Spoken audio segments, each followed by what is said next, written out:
Following the Labour Party's decisive victory, Prime Minister Keir Starmer has appointed Tulip Siddiq as the Economic Secretary to the Treasury and City Minister.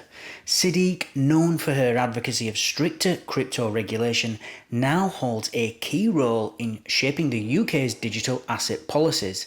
This has raised both anticipation and concern among UK users about the future regulatory landscape for crypto.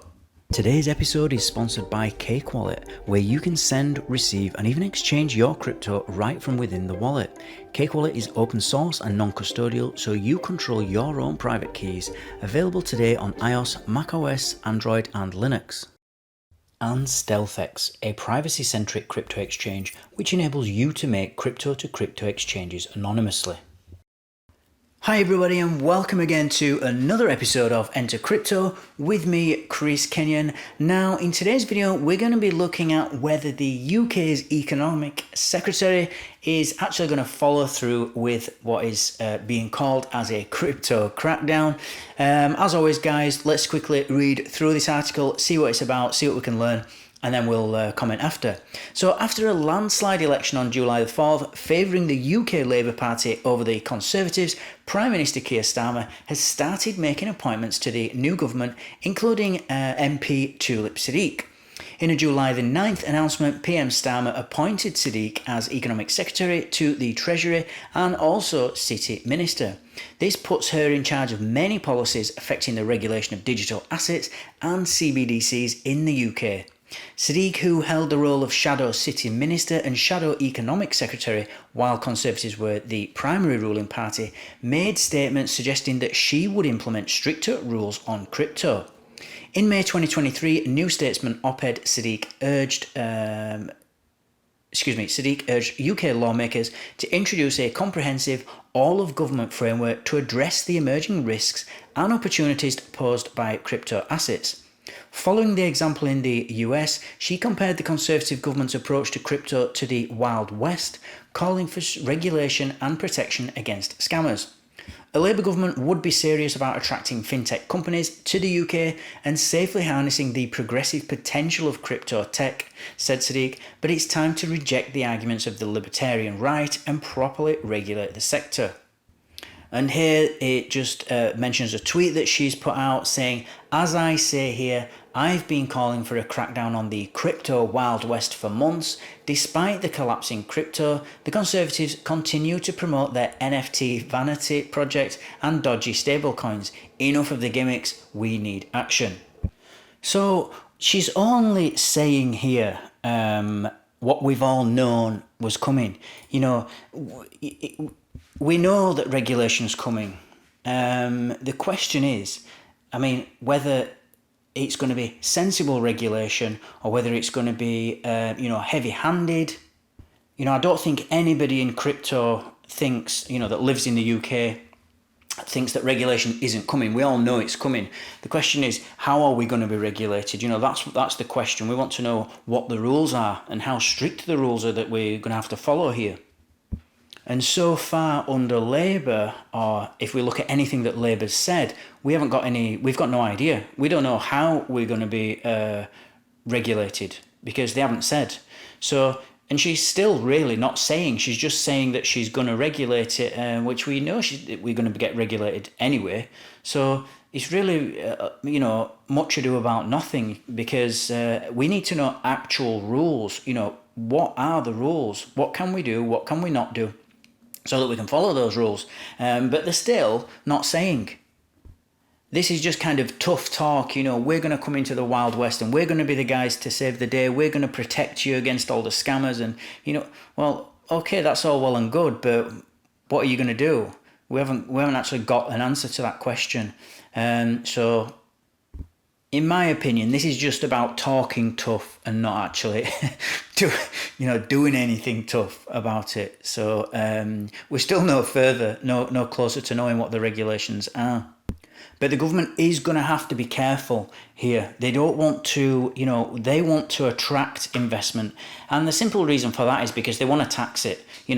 investment in the UK is good for the government because it brings in extra tax that they wouldn't necessarily have. So especially with foreign investment, if they can get foreign investors enthusiastic about investing in the UK in any way, but crypto is just kind of a novel idea, then it's more revenue for them. It brings in more money for the government. And if they over-regulate or if they make rules too strict, then obviously investors are just going to go somewhere else. I've said many times in other videos, and also the people in the UK and the businesses that are trying to make it work might go somewhere else as well. So not only would investors not come to the UK, but it might be, even worse than that, in that you might get good businesses or what could potentially be good businesses and startups that want to be in the UK who call the UK their home might actually leave as well. So it's kind of a double whammy if they get too strict about this. And the other thing is that if we're honest and if we're open about this, it's a libertarian movement, is crypto. It's all about freedom. So they've got that to wrestle with as well. It's not just like kind of on paper you might say that Bitcoin is digital gold and so we'll regulate it like gold. But the problem is that the people who like crypto are not really into governments, or they're certainly not enthused about being governed, shall we say. And so the government of the day has to wrestle with this idea whenever they create some new regulation. And it's also a novel thing, is crypto. It's only been around 12, 13, 14 years. Well, not 14 years, 13 years. So they've got that to contend with as well. So how do they actually wrestle with this? And this is really the reason why it's taking so long for them to get a handle on it. And I think they're even worried about what can they actually tell us yet until they've decided. But I bet you there'll be lots and lots of discussions behind closed doors. What are we going to do with this thing? How do we regulate this beast and make it so that we can still attract foreign investment, so that people are still happy to use crypto, so that it's okay for them to buy and to sell. But at the same time, how do we make as much money and bring in as much revenue as possible for us, meaning the government? And so try and strike this balance is really what the government's trying to do. And I know we all try and, or we like to think that the government hates crypto and dislikes crypto. And I think the underlying fact is that they don't, because it's competition to their own currency, which would be the pound or the euro if we're talking about the European government, or the dollar in the US. Actually, the government sees this also at the same time, whilst it doesn't like it. There's nothing it can do about it now. That box has been opened and, the genie is out of the bottle. There's no way to get this back into the box now. And so the next best thing for them to do is to just try and tax it and make as much money as possible out of it.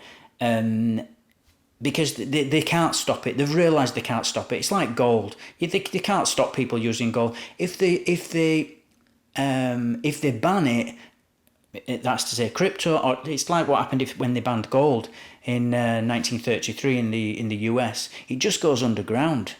And then the government doesn't make any money because no one's declaring anything, because they'd rather just keep hold of the gold or they'd rather keep hold of the Bitcoin, and the government makes no money.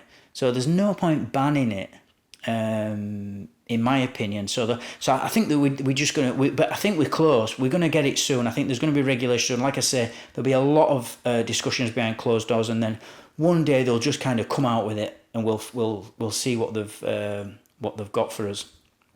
As always, guys, thank you for watching. Thank you for listening. Don't forget to like, subscribe, and click on that notifications bell so that you don't miss out on any future updates. And I'll see you all next time.